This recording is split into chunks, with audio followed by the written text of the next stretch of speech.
You've been carrying invisible weights in secret, the kind that don't show up in photos but show up in your breathing, in how your shoulders tighten when your phone lights up, in how you smile while something inside you feels bruised.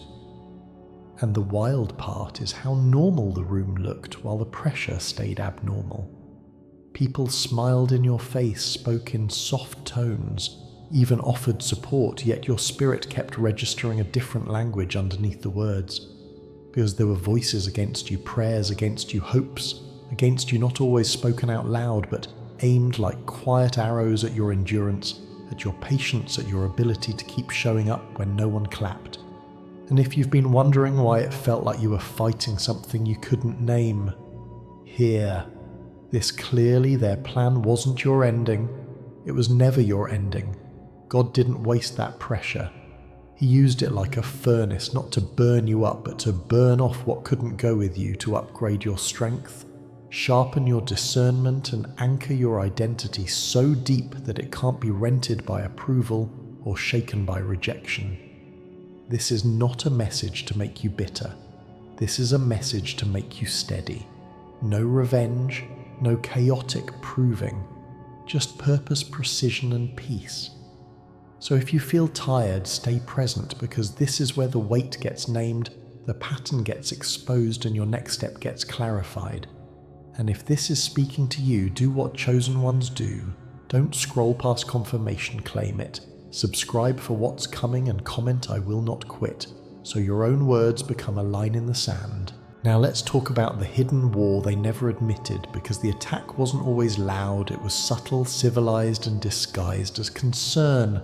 And that's why it worked for a while, because discouragement rarely arrives wearing a villain's costume, it arrives wearing a friend's vocabulary, advice that sounds wise, but leaves you smaller, realistic comments that secretly starve your faith, questions that don't seek truth but plant doubt, the kind of doubt that keeps you circling the same mountain while everyone pretends it's just your personality.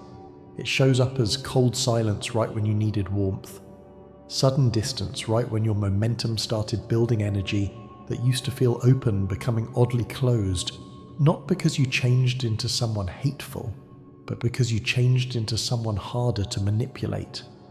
It shows up in little sabotages that can't be proven in court, but can be felt in the spirit, the last-minute cancellations, the forgetting to tell you important information, the way your wins were met with quick subject changes, the way your pain was met with spiritual cliches instead of real care, the way your name was handled carefully in rooms you weren't in. And the enemy of your progress loves these normal-looking weapons because they keep you questioning yourself instead of confronting the pattern. So let this land gently but firmly. This isn't paranoia, this is pattern recognition. Paranoia invents threats without evidence, but discernment notices repetition, timing, and intent. Discernment notices that certain people only get active when you get focused. Discernment notices how your peace becomes a problem for those who benefited from your confusion. Discernment notices that the heaviness isn't random. It spikes at strategic moments right before you commit, right before you launch, right before you finally forgive yourself, right before you finally stop begging for permission. And as a chosen one, resistance often looks normal on the surface but feels heavy in the spirit, because the real battle isn't always around you, it's often around what's forming inside you. That's why it felt like invisible friction, like walking through air that suddenly thickened, because something about your obedience, your growth, your quiet consistency was irritating an unseen agenda. And when you start naming it, you stop internalizing it.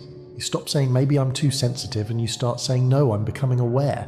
You stop shrinking your intuition to fit other people's comfort. You stop apologizing for the gift that keeps you safe. Because the hidden war was never about your personality, it was about your trajectory.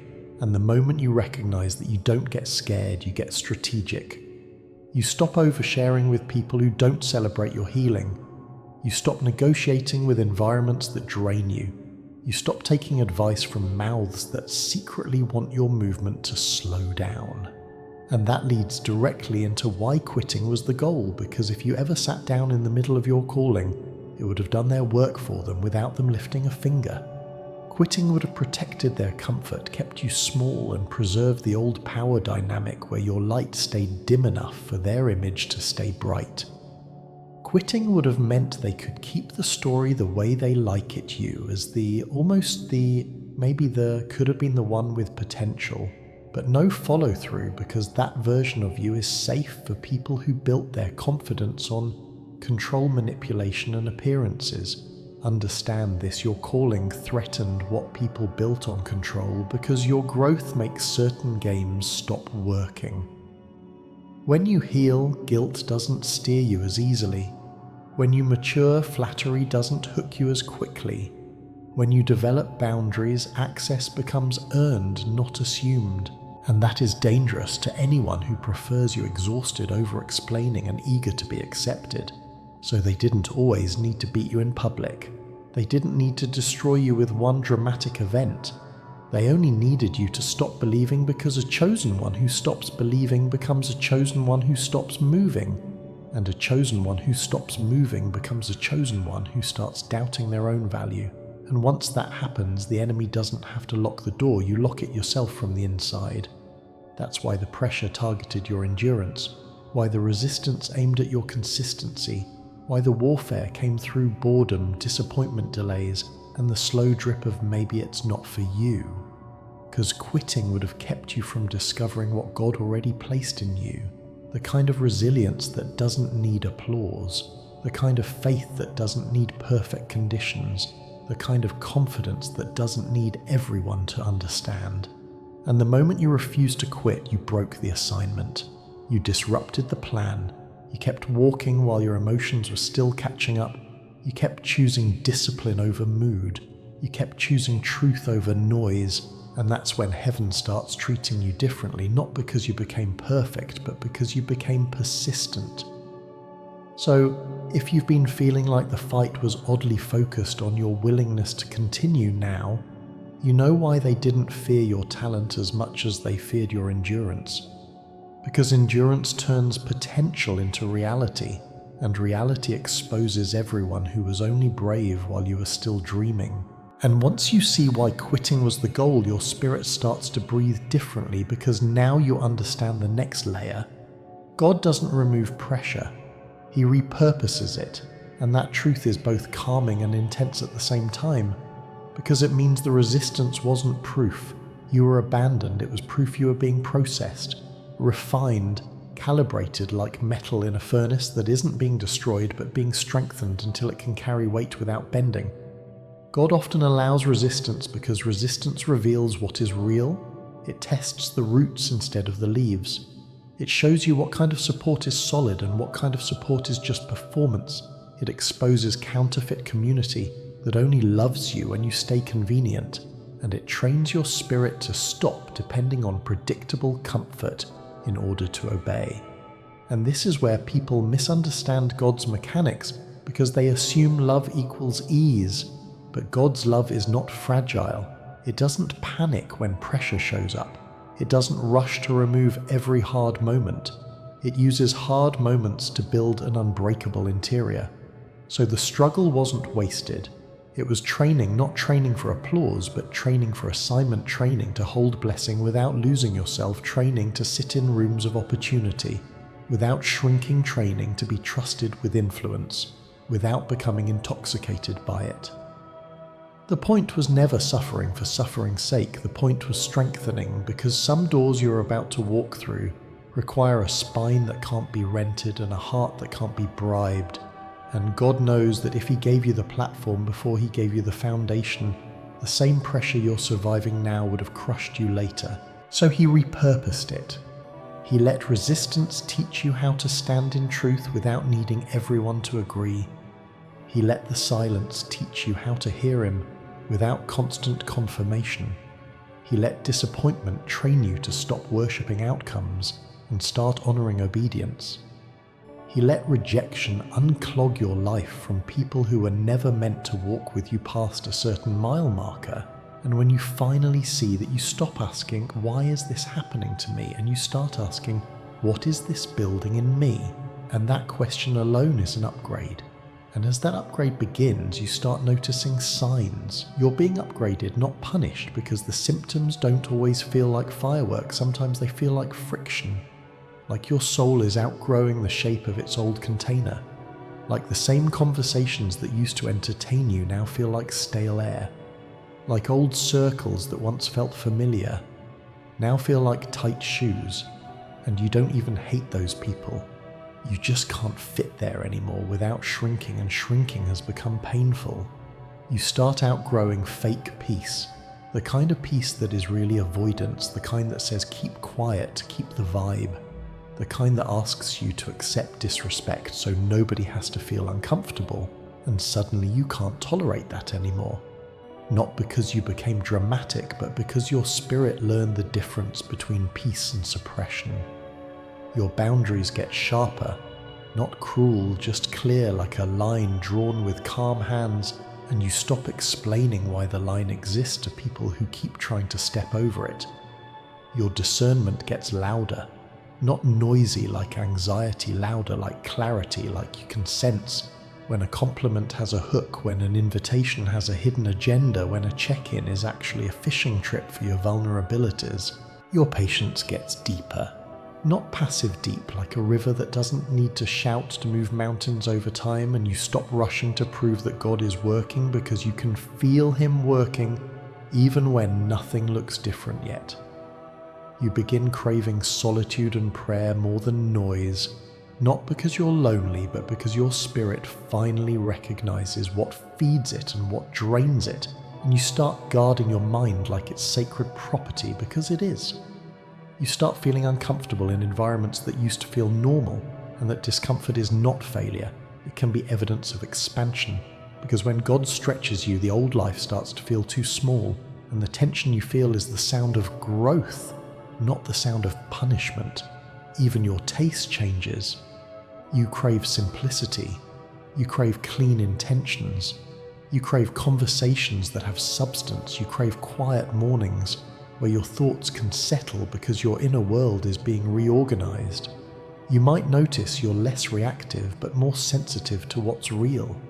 You might notice you don't want to argue anymore, but you also refuse to be played with.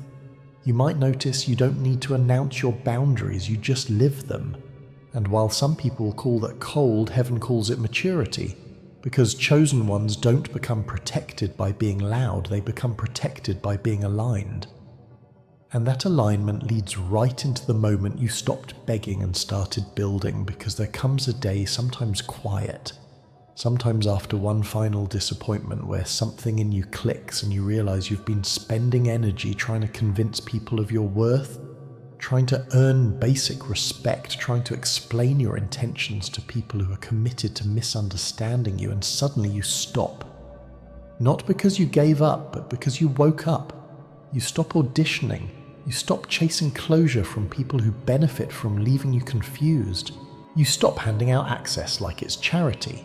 And instead of begging to be seen, you start building in the dark with God as your witness.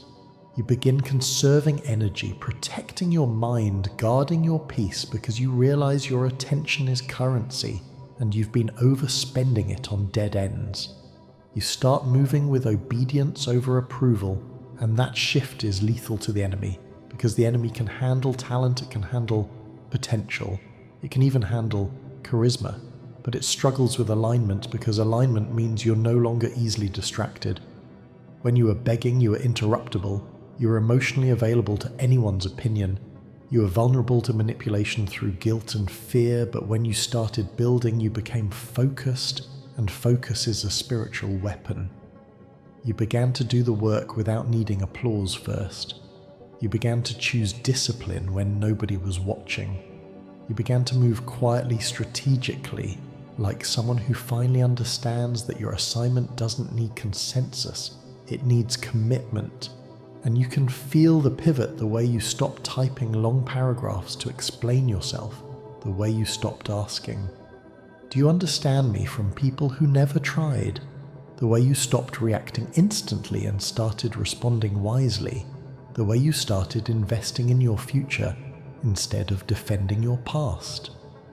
You began to protect your calendar, protect your sleep, protect your spirit, because you realized your calling cannot be built in constant emotional emergency. And this is why chosen ones become dangerous to the enemy when they stop explaining themselves and start moving in alignment, because now your life isn't powered by their opinions, it's powered by your obedience. Now the enemy can't easily bait you into drama because drama is no longer your fuel. Peace is. Now it can't easily stall you with delays because delays don't change your identity, they just change your timeline. Now it can't easily shame you into silence because silence is no longer fear, it's strategy. And as you build, you start understanding that God's strength upgrade looks different than human power. And this is where the glow gets serious, because human strength is loud and impatient. Human strength is ego-proving, clapping back, rushing, flexing, performing confidence while secretly needing validation. Human strength needs to win the argument in real time. It needs to be seen as right. It needs to be seen as tough. It needs to be seen as unbothered. It needs to be seen. But God-upgraded strength is different. It is self-control that refuses to leak energy into pointless fights. It is peace under pressure that doesn't collapse when the room gets tense. It is discipline that keeps showing up even when emotions fluctuate. It is quiet confidence that doesn't need a microphone.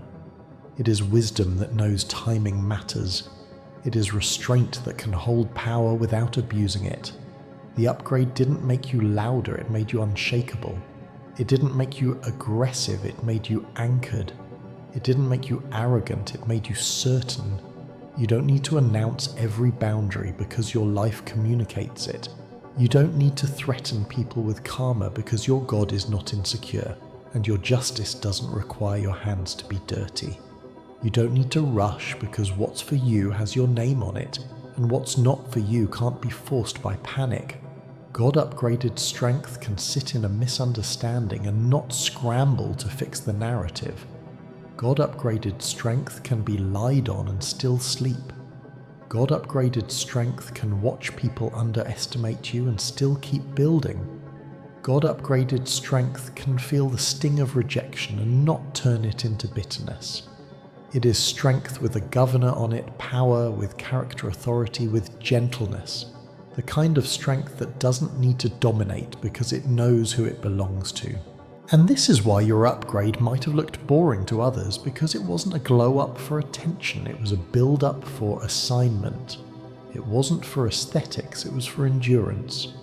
You became the kind of person who can handle elevation without turning cruel, the kind who can be blessed without becoming boastful, the kind who can be corrected without becoming defensive, the kind who can be celebrated without becoming addicted. That is God's strength. That is upgrade strength.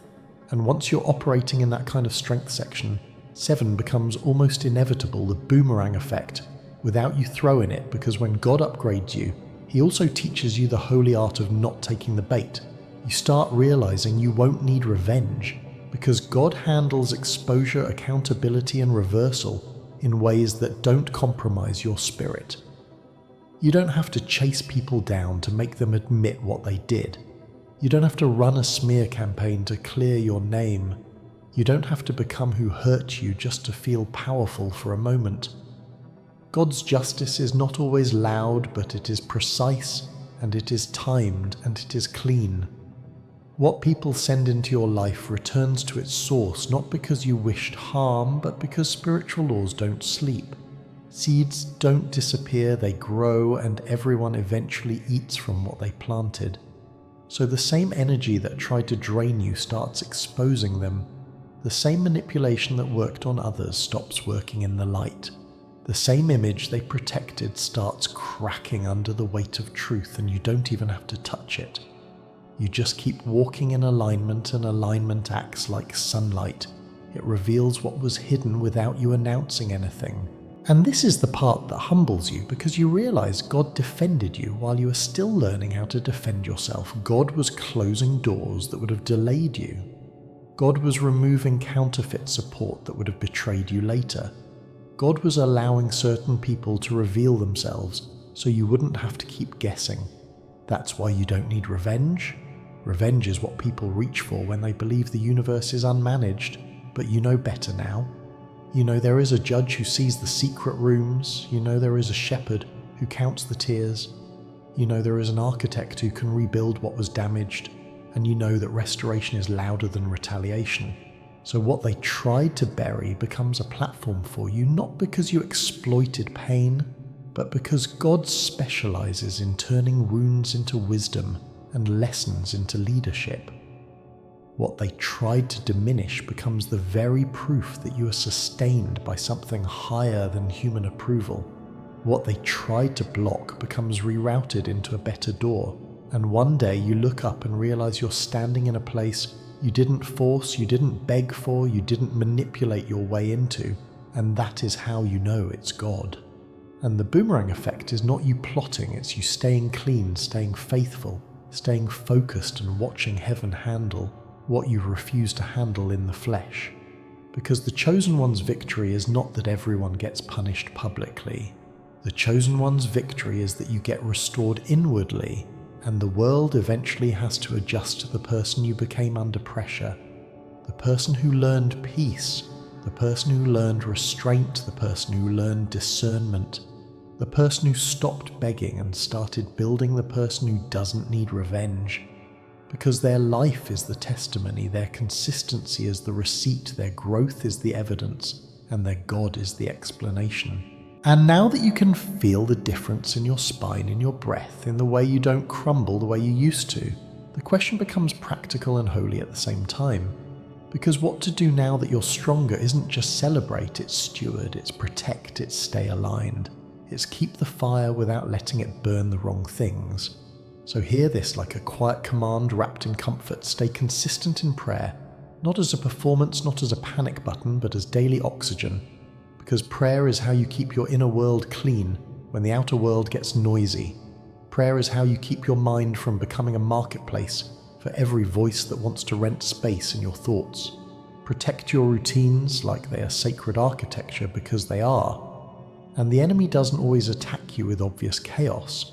Sometimes it attacks you with little disruptions that turn into big drift, a late night here, a skipped morning.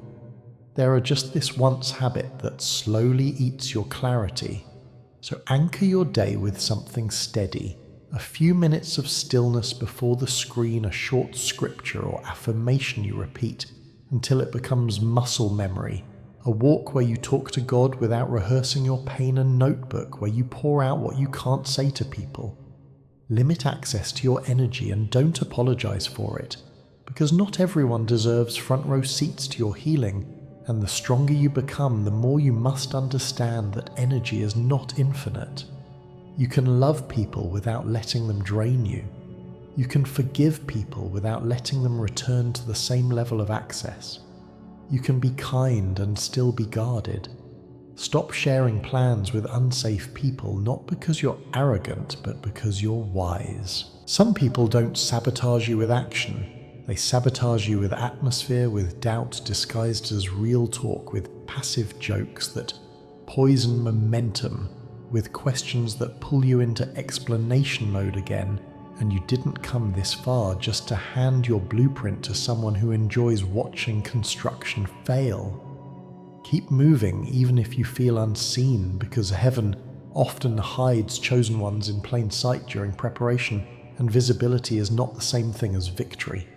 Some of your most important obedience will happen when nobody claps, when nobody comments, when nobody says I'm proud of you, and that's where stamina is built, because the next season requires clarity, not attention and discipline, not emotional approval. Choose obedience daily, not in grand dramatic leaps, but in micro steps. Obey by resting. When your body says stop, obey by saying no. When your spirit says danger, obey by finishing what you start. Obey by staying faithful in small things. Obey by turning down distractions that look like opportunities but don't align with your assignment. And when you feel that old urge to prove yourself, to rush, to over-explain, to fight for space in rooms that were never meant for you, Let your new strength answer for you. Slow down, breathe, pray, and keep building.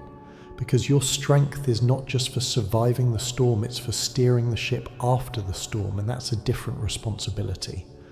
And as you begin to steward strength, instead of just needing it, you'll start seeing confirmation that your next season is different. Not always in fireworks, but in shifts that feel like doors remembering your name. The timing changes. The resistance loses its grip. The same things that used to feel heavy start feeling strangely light, and you almost don't know what to do with the peace at first because you got so used to bracing for impact. Doors begin to open, and it's not just doors you wanted, it's doors that make sense, doors that align with your growth, doors that don't require you to abandon your integrity. Connections shift, and you'll notice it in how certain conversations start coming to you without you chasing them. How certain people suddenly bring you up with respect instead of skepticism, how opportunities arrive with clarity instead of confusion. Your confidence becomes quieter but firmer, like a mountain that doesn't need to announce itself, and you stop trying to be understood by everybody because you finally decided to be obedient to God above being likable to people. People who doubted you start watching differently, not always cheering, sometimes just observing, because your consistency makes it harder for them to keep their old story about you. And here's the part that stings and heals at the same time. Some return, some disappear.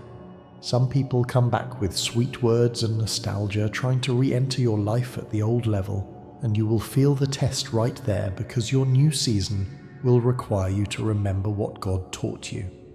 Access is earned, change is proven, love is not permission to repeat patterns. Other people will disappear not because you did anything wrong, but because your growth exposes their comfort zone and they were never committed to the version of you that stands upright. And you'll feel a strange peace about it because you won't be trying to keep everyone anymore, you'll be trying to keep alignment. You'll see how the upgrade was preparation for influence, leadership, and purpose-driven impact, because when God strengthens you, it's rarely just for your personal relief, it's also for your assignment, your family, your future, the people who will need your steadiness later. Influence doesn't always mean a stage. Sometimes it means becoming the calmest person in a crisis, the one who doesn't panic, the one who can listen, the one who can lead without controlling, the one who can carry responsibility without becoming harsh. Leadership doesn't always mean a title. Sometimes it means you finally lead your own mind. You lead your own habits, you lead your own emotions instead of being dragged by them. And that internal leadership becomes the foundation for external impact. So you'll notice yourself moving differently. You speak less, but when you speak it lands. You react slower, but your decisions are stronger. You feel more, but you're not controlled by feelings. And the doors that open in this season won't only be career doors or relationship doors, they'll be doors of understanding, doors of peace, doors of clarity, doors of rightful confidence. Because the biggest shift isn't what happens around you, it's what happens in you. And when you see that shift, you'll understand why the old season had to be hard. It was shaping you into someone who can be trusted with more. And as the season turns, Section 10 needs to close this with blessing identity and a call to stand, because you don't step into what's next by accident. You step into it by agreement, by remembering who you are and who you belong to.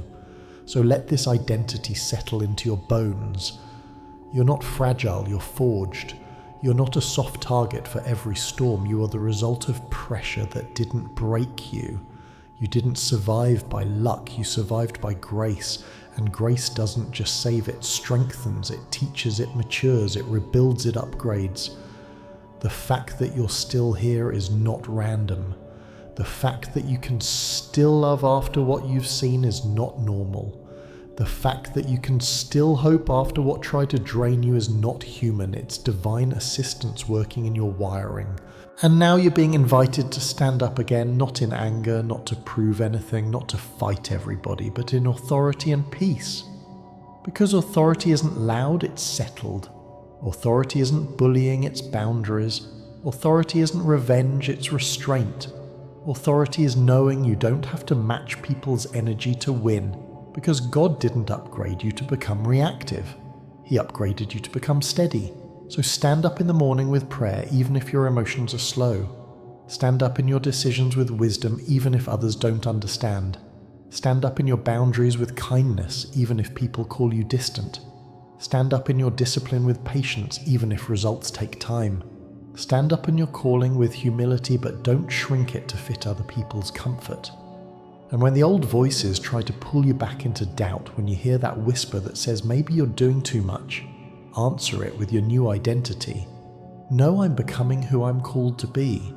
When you feel tempted to explain yourself to people who are committed to misunderstanding, answer with peace. I don't have to convince you, I have to obey. When you feel tempted to chase validation, answer with clarity. I've already been approved by God. Because the strongest chosen ones aren't the ones who win every argument, they're the ones who refuse to be dragged back into old cycles. They don't stand to be worshipped, they stand to be aligned.